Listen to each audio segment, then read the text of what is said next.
saya akan mereview materi tentang bab 1 yang pertama, yaitu menjabarkan kriteria pemilihan judul dari berbagai jenis penelitian, yaitu menarik minat peneliti. Judul yang menarik yang diamati oleh peneliti akan memberikan motivasi tersendiri bagi peneliti untuk melakukan penelitian selanjutnya. Yang selanjutnya itu mampu dilaksanakan oleh peneliti. Judul yang mudah dilaksanakan oleh peneliti akan memperlancar dasar proses penelitian sehingga hambatan selama dalam penelitian dapat diatasi dengan mudah. Cukup tersedia data. Judul hendaknya memungkinkan tersedianya data yang dapat memudahkan para peneliti sehingga tidak membebani dalam proses penelitian. Selanjutnya, singkat dan tepat. Judul hendaknya mengandung kejelasan isi, singkat dan tepat terhadap masalah yang akan diteliti. Sifat jelas, singkat, dan tepat akan lebih mudah seseorang memahami isi secara keseluruhan apa yang akan diteliti. Yang terakhir yaitu hindari duplikasi dengan judul lain. Judul tidak boleh sama dengan judul lain, namun untuk mengembangkan penelitian lain sebaiknya menggunakan judul yang lebih spesifik. Selanjutnya yaitu menjelaskan pengertian masalah, kriteria masalah yang baik, sumber ide masalah, dan menentukan masalah.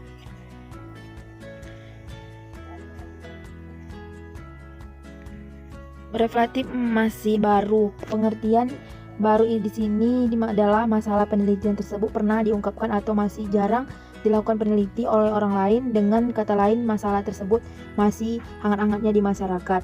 Mengenai bagaimana memilih masalah peneliti yang baik akan memenuhi beberapa kriteria. Yang pertama yaitu peneliti dapat menyusun survei saran untuk penelitian lebih lanjut yang diberikan pada akhir laporan penelitian dan tinjauan proyek penelitian, yaitu pengetahuan atau peneliti harus diperoleh melalui jurnal, majalah, dan buku baru. Memahami teori, fakta, atau ide tentang bidang atau topik tertentu yang dipilih peneliti. Peneliti harus mengetahui penelitian dalam bidang tersebut dengan cara mengeluas literatur. Selanjutnya, sebenarnya masalah penelitian yang aktual diartikan masalah tersebut artinya memang masalah yang akan diteliti menjadi masalah saat ini. Memadai artinya sesuai dengan kemampuan dan yang diharapkan dari peneliti. Sumber masalah yang pertama itu observasi, deduksi dari teori, kepustakaan, masalah sosial, situasi praktis, pengalaman pribadi. Yang selanjutnya itu menjabarkan dasar-dasar menyusun latar belakang penelitian dari aspek filosofis, yuridis, historis, dan empiris. Penelitian empiris teori yaitu teori mampu mempunyai fungsi penting dan menentukan keberadaan teori menjadi penting, mengingat sebenarnya tanpa teori hanya ada seperangkat pengetahuan tentang fakta-fakta saja yang tentu tidak memberikan pengetahuan baru.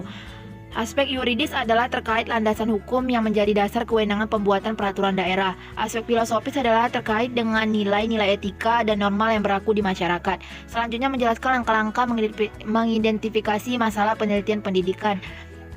Yang pertama, pemahaman tentang masalah penelitian. Ketika peneliti sudah mengidentifikasikan atau menemukan masalah penelitiannya, maka sebenarnya peneliti sekaligus sudah menentukan topik penelitiannya. Oleh karena itu, calon peneliti perlu memahami tentang masalah dalam penelitian. Yang kedua, cara identifikasi masalah. Identifikasi masalah penelitian pada umumnya terwujud saat peneliti menguraikan masalah penelitiannya. Identifikasi masalah tersebut merupakan wujud penguraian dan penegasan batas-batas temuan permasalahan penelitian, sehingga cakupan penelitian terfokus pada hal-hal tertentu saja. Dalam identifikasi permasalahan, penelitian terdiri atas dua langkah, yaitu yang pertama penguraian latar belakang permasalahan dan yang kedua perumusan permasalahan. Yang ketiga, mengembangkan ide-ide melalui diskusi. Diskusi selalu menghasilkan informasi yang bermanfaat. Berbagai ide baru dapat dikembangkan sehingga identifikasi masalah yang kamu lakukan pun semakin dalam. Penelitian harus mendiskusikan masalahnya dengan rekan dan orang lain yang memiliki pengalaman yang cukup di bidang yang sama atau setidaknya pernah menangani masalah yang sama. Selanjutnya, menjabarkan batasan masalah penelitian pendidikan. Bisa dilihat di peta pemikiran sebagai berikut.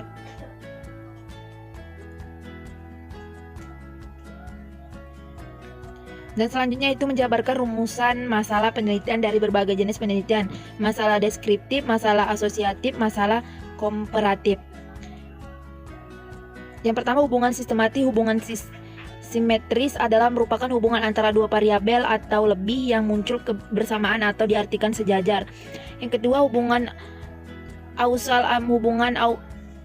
adalah hubungan yang bersifat Sebab akibat. Bentuk hubungan ini menunjukkan terdapat variabel independen atau variabel bebas dan variabel independen atau variabel terikat.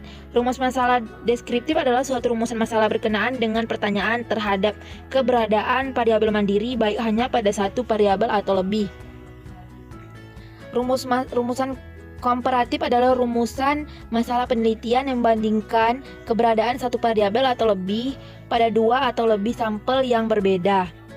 Rumus masalah asosiatif adalah rumusan masalah penelitian bersifat menanyakan hubungan antara dua variabel atau lebih. Selanjutnya menjabarkan tujuan penelitian dari berbagai jenis penelitian. Yang pertama, tujuan eksploratif, yaitu penelitian dilaksanakan untuk menemukan sesuatu ilmu pengetahuan yang baru dalam bidang tertentu. Ilmu yang diperoleh melalui penelitian betul-betul baru, belum pernah ditemui sebelumnya. Yang kedua, tujuan verifikatif, yaitu penelitian dilaksanakan untuk menguji kebenaran dari sesuatu atau ilmu pengetahuan yang telah ada. Data penelitian yang diperoleh digunakan untuk membuktikan adanya keraguan terhadap informasi atau ilmu pengetahuan tertentu. Yang ketiga, tujuan pengembangan. Penelitian dilaksanakan untuk mengembangkan sesuatu atau ilmu pengetahuan yang telah ada. Penelitian dilakukan untuk mengembangkan atau memperdalam ilmu pengetahuan yang ada. Selanjutnya menjabarkan kegunaan atau manfaat penelitian pendidikan. Yang pertama itu manfaat teoritis. Penelitian yang bertitik tolak dari meragukan suatu teori tertentu disebut penelitian verifikatif. Keraguan terhadap suatu teori muncul jika teori yang bersangkutan tidak bisa lagi menjelaskan peristiwa-peristiwa aktual yang dihadapi. Kedua, manfaat praktis. Pada sisi lain, penelitian bermanfaat pula untuk memecahkan masalah-masalah praktis. Hampir semua lembaga yang ada di masyarakat, baik lembaga pemerintahan maupun lembaga swasta, menyadari manfaat ini dengan menetapkan penelitian dan pengembangan sebagai bagian internal dalam organisasi mereka. Selanjutnya, manfaat diuraikan secara jelas dan sistematis. Yang selanjutnya itu menjabarkan spesifik produk. Spesifik produk merupakan serangkaian proses yang mengungkapkan detail-detail yang telah dan terukur mengenai apa yang harus dilakukan produk.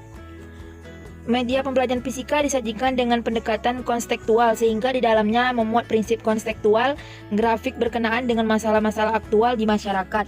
Dalam media pembelajaran yang dikembangkan memuat intro, pendahuluan isi berupa materi, simulasi, latihan-latihan, dan kuis.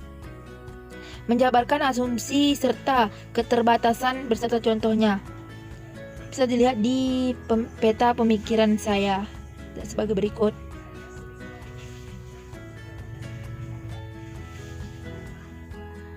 Selanjutnya itu menjabarkan definisi operasional. Operasional merupakan bagian penelitian yang diperlukan agar pengukuran variabel atau pengumpulan data itu konsisten antara sumber data atau responden yang satu dengan lainnya. Dalam mendeskripsikan suatu variabel, peneliti perlu cara dan metode pengukuran, hasil ukuran atau kategorinya, serta skala pengukuran digunakan. Operasional variabel adalah suatu definisi mengenai variabel yang dirumuskan berdasarkan karakteristik variabel tersebut yang dapat diamati. Variabel operasional ini diukur menggunakan skala Likert dengan pemberian skor bergerak dari yang terendah 1 hingga terendah 5 di setiap pilihan jawaban per item. Skor tersebut digunakan untuk mengetahui responden dari subjek penelitian terhadap suatu penyataan yang berpacu pada aspek pelemahan aktivitas dan gejala fisik. Sekian review materi dari saya. Assalamualaikum warahmatullahi wabarakatuh.